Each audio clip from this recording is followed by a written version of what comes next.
Garth, you could have picked anywhere on the West Coast for this tour. You chose San Diego. What is it about San Diego that you just love? They've always kind of treated me like I'm from there. My dad was stationed out there in the Marines. And so, when he was alive and we were touring in the 90s, he'd go out and see the base skin and stuff. But other than that, I have no connection other than this is a guaranteed good time. It's going to be fun. And you're playing in a Major League Baseball park, which this will be the only stadium in the stadium run that is that way. And everything's kind of centralized around second base. And the front of stage is at second base. I can't wait for this show. Well, speaking of Major League Ballpark, Padres play there, and I dove down into the CBSA archives. Yes, ma'am. Found video of you spring training when you were a San Diego Padre. So what makes you more nervous?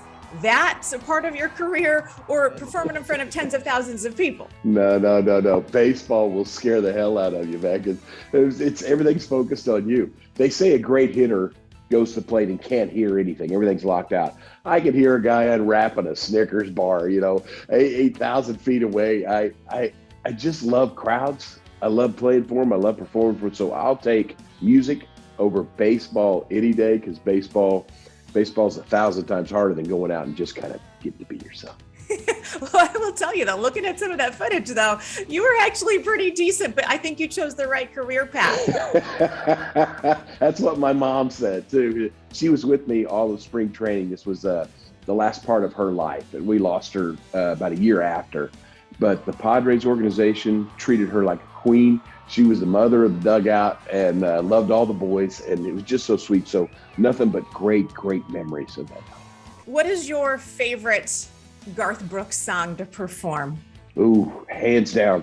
It flies underneath the radar because I think people come there to hear Friends in Low Places or to dance, Thunder Rolls. But for me, when you get to say the next song is Callin' Baton Rouge, I don't know what it is because it isn't like you're in Baton Rouge, but all of a sudden you are. I mean, this place goes to a level that they haven't gone yet, and they stay that way the rest of the night. So I think that's the one that you just go, there's your ace in the hole. So that's my favorite. My favorite Garth song of all time, way back, was a song called The Dance, way back off the first record. Always will be. Oh, that's just stops you in your tracks kind of song. It's just one of those that just hits everybody right to the soul. Garth, I just interviewed your wife about her brand new cookbook, and I really wanted to ask you, she makes everything and makes everything look good, but what is your favorite meal that Trisha makes for you? I'm a casserole guy because growing up with 6 kids and no money, you never had any leftovers. So this is the first time in my life you have leftovers, and casseroles are the best. And being an entertainer, you eat a lot of things cold anyway.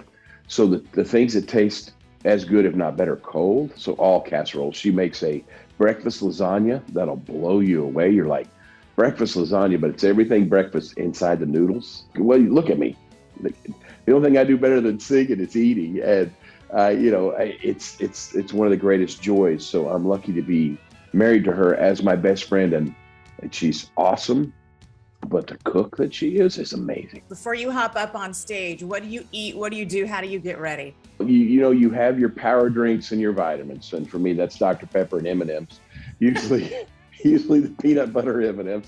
But so people will bring them to the show and get them, and you walk out there with bags of M&Ms and stuff. But I think the pregame ritual is just hanging with your guys. Try to remember, 7 of us started this crazy dream in the late 80s, and 5 of us are still together. So when you see the guys on stage, just know that we've been through every dive bar, every festival, everything you can imagine all over the planet, and how lucky we will get to be standing in San Diego and hopefully perfect weather and listen to those people sing. It's always been a great place for us.